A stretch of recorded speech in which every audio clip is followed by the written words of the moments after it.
Hello, here. This is the Boxing Source with a nightly report here. As I wanted to follow up on the uh, sixth round TKO victory by Jeremiah Nakathila over the former WBC super featherweight champion Miguel Berchelt.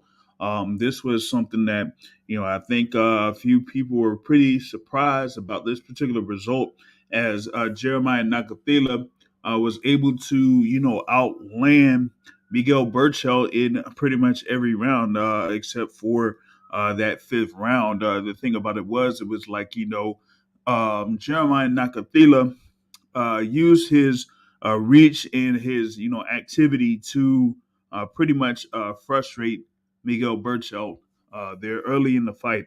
And, through the CompuBox stats, he was outlanding Miguel Berchelt with a total amount of 125 punches to 80 punches by Berchelt, with most of those shots being power shots there. And the thing was, Miguel Berchelt just was getting seriously hurt in those rounds, pretty much around like the fourth round. And, while he was kind of like responding in the fifth round, the sixth round was more of what Jeremiah Nakathila was doing over the course of the bout, with that sixth round having him, land, according to CompuBox stats, 38 total punches as he threw 103 punches, according to CompuBox.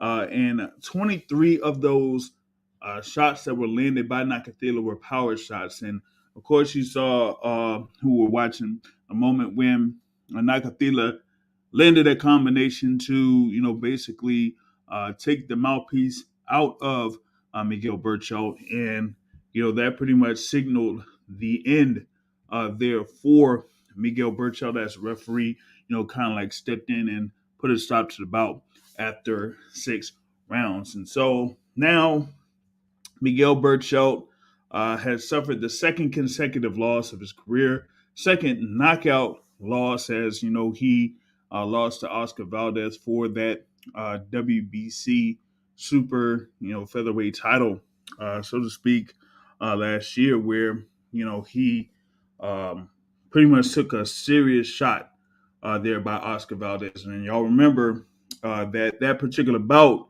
had been rescheduled because Miguel Berchelt had been out for the original scheduled bout against Valdez due to COVID. And some people felt like Miguel Berchelt just didn't really look right in that particular fight.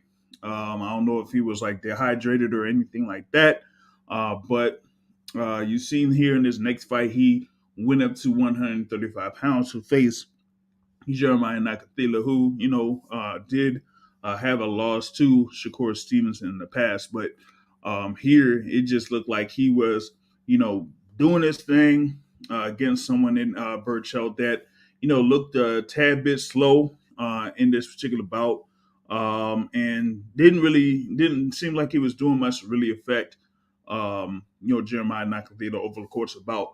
After the bout, Berchelt felt like he was surprised that the fight got stopped. Uh, he said, I'm a little bit surprised. I thought I was in a condition to continue, but the referee decided to stop the fight. Uh, he's the ultimate authority, and I have to respect that, but I wanted to continue. He also said that I'm going to get up. I'm going to rise from this. The great champions are not the ones who fall. The great champions are those who rise. Now I'll go home, spend time with my family, visit them, get some rest, and I'm going to come back stronger than ever. Now that's going to be a question there because I mean, when you suffer a big knockout loss like he did to Oscar Valdez, and that he took a good amount of shots here from Jeremiah Nakathila that really took a good amount out of him. That it may be a question of if he's going to be able to return to the ring. Now, Tim Bradley did bring up his, instance, when he had his fight against Ruslan Provodnikov. Of course, that was like, a surefire fight of the year, that particular bout. But, it took a lot out of both fighters. And he said that it took a lot out of him, and that, the fights after that, he just really didn't have that same type of punch resistance as he had before.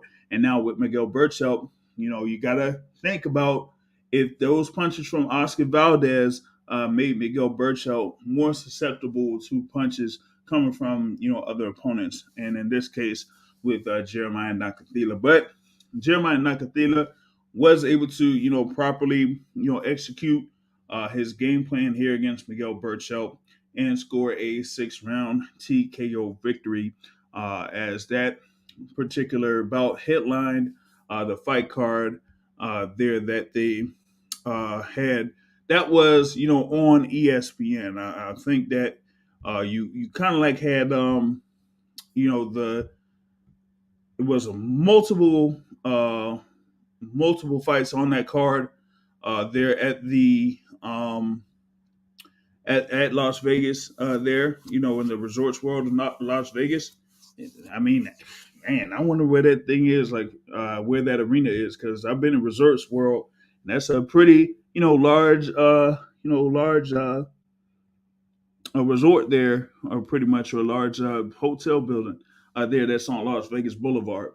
You always went through there last November for that weekend of Crawford versus Porter. So it's a pretty big building there. So I wonder how that particular arena works out when it comes to boxing. But like I said, with this particular result, you had Nakathila actually have all three judges uh, give every round to him. So was looked like it was a fairly dominant performance, so to speak, there for Jeremiah Nakathila, as he goes to 23 wins with 2 losses, and 19 of those wins by way of knockout, as this was his 19th knockout victory.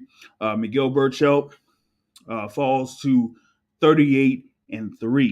And it just looks like with that he has a little bit of issue as far as like what he's going to be able to do later on down the line in his career. Maybe he'll be able to continue his career, but who knows? Who knows who he'll be matched up against, particularly in the lightweight division as he moved up from super featherweight to have this particular bout. So that is one thing that we kind of will look towards here in the future for Miguel Berchelt. But that was a quick report there. Jeremiah Nakathila scoring that 6-round TKO victory over the former WBC world champion at super featherweight, Miguel Berchelt. And, it's just going to be, I would say a few weeks or so before we see what happens here with Miguel Berchelt, if he feels like he's going to continue his career, or if they say what, he can't really take that much punishment, he should just go ahead and hang up the gloves. But that's my report there. We'll have a little bit more on the podcast, the Boxing Source Radio Show. We will have that scheduled here later on. Pretty much, I would say, about 16 hours from now or something like that. And thank everyone that's listening to this update, and we'll get back at you later. Peace out.